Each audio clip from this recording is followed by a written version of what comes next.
Now we will see some of the feature of an ideal plan. That means the element of effective planning or the characteristic of a good plan. तो हम देखते हैं कि plans कैसे होना चाहिए। इसलिए अब हम यहाँ देख रहे हैं कि एक अच्छे प्लान या अच्छे नियोजन के क्या तत्व होते हैं। तो क्या क्या तत्व होते हैं? तो पहला है आपका सिंप्लिसिटी, ठीक है, जिसको हम सरलता भी बोल सकते हैं। प्लानिंग कैसी होना चाहिए? सरल होना चाहिए, सिंपल होना चाहिए, अंडरस्टैंडेबल होना चाहिए। It should not B complex, complex बिल्कुल नहीं होना चाहिए, मतलब जटिलता नहीं होना चाहिए उसमें। जितना हो सके प्लानिंग की जाए तो वो सिंपल से सिंपल बनाई जाए और ऐसी बनाई जाए कि हर व्यक्ति जिसको उस प्लान को इम्प्लीमेंट करना है वो उससे बहुत अच्छे से समझ सके। If planning would not be simple then it could can not be understandable by the employees और the person who are implementing that plan. तो पहली हमने कैरेक्टरिस्टिक देखी कि एक प्लानिंग कैसा होना चाहिए, सिंपल होना चाहिए एंड अंडरस्टैंडेबल होना चाहिए। सेकंड जो एक आइडल प्लान में होना चाहिए वो है कि वो इकोनॉमिकल होना चाहिए, मितव्ययी होना चाहिए नियोजन।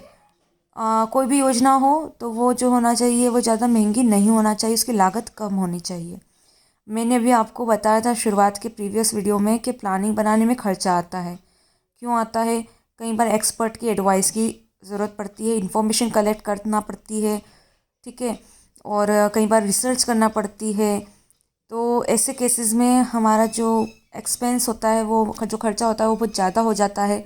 तो प्लानिंग बनाते समय आपको ये चीज़ ध्यान रखनी है कि आप जो भी खर्चा कर रहे हो उस प्लान के लिए, तो उस प्लान से मिलने वाला जो आपको बेनिफिट है, जो आपको फ़ायदा मिलने वाला है, वो उसके खर्चे से ज़्यादा हो। मतलब the benefit you are getting from that plan should be more than the expenses incurred on that plan, ठीक है। That means the planning should be economical, it should not be expensive. Next हम देखते हैं कि planning कैसे होना चाहिए। Flexible होना चाहिए, लचीली होना चाहिए। फ्लेक्सिबल और लचीली का क्या मतलब है? जिसके अंदर हम कुछ चेंजेस कर सके, मॉडिफिकेशन कर सके। तो आप अगर प्लान्स बना रहे हैं तो आप उसको ऐसे बनाइए कि अगर हमें चेंजेस करने की ज़रूरत पड़े तो हम वहाँ थोड़ा सा चेंजेस या मॉडिफिकेशन कर सके। और अगर आप जो है प्लानिंग थोड़ी कॉम्प्लेक्स है, आप चेंजेस अच्छे से नहीं कर सकते हैं, तो आप बैकअप प्लान्स बनाइए साथ में। तो बैकअप प्लान्स भी साथ में होना चाहिए प्लानिंग के। अगर एक प्लान ए वर्क नहीं करता है तो प्लान बी आपके पास अवेलेबल होना चाहिए। तो आपके पास 2 या 3 बैकअप प्लान एटलीस्ट होना चाहिए। और प्लानिंग लचीली होगी तो इससे आगे जाके मॉडिफिकेशन हम कर सकते हैं सिचुएशन के हिसाब से। नेक्स्ट, आइडल प्लान में और क्या होना चाहिए? Ideal plan should seeks cooperation, और सहयोग जो है वो होना चाहिए एक अच्छे नियोजन के अंदर, योजना के अंदर। किनका सहयोग? उन लोगों का सहयोग जो कि क्या करने वाले हैं, इस नियोजन और इस योजना को लागू करने वाले हैं, ठीक है। There should be the support from the person who are gonna implement this plans. मतलब प्लानिंग जो करता है नॉर्मली टॉप लेवल मैनेजमेंट करता है। तो top level management should consider that the advice and the support and the opinion of the person who are going to implement this plan should also be taken into account। ये top level management को देखना है, उच्च स्तरीय प्रबंध को ये देखना है कि जो लोग इस प्लानिंग को इम्प्लीमेंट करने जा रहे हैं, लागू करने जा रहे हैं, उनकी क्या राय है।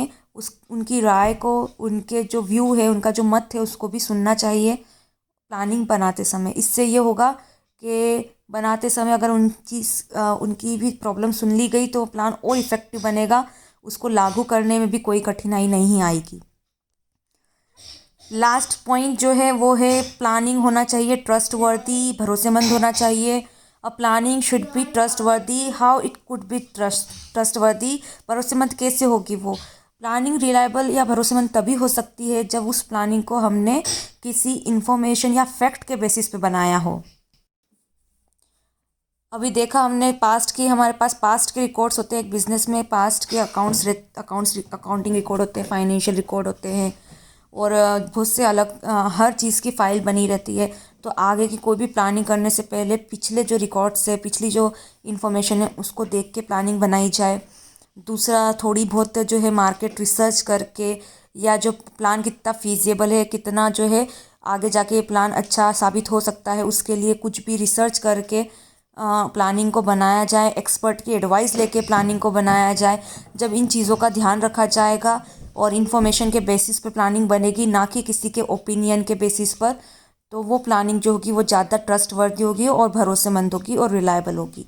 और ऐसे प्लान जो होंगे वो ज़्यादा सक्सेसफुल साबित होते हैं, उनमें जो है ज़्यादा गलतियाँ, इनएक्यूरेसी नहीं आती है।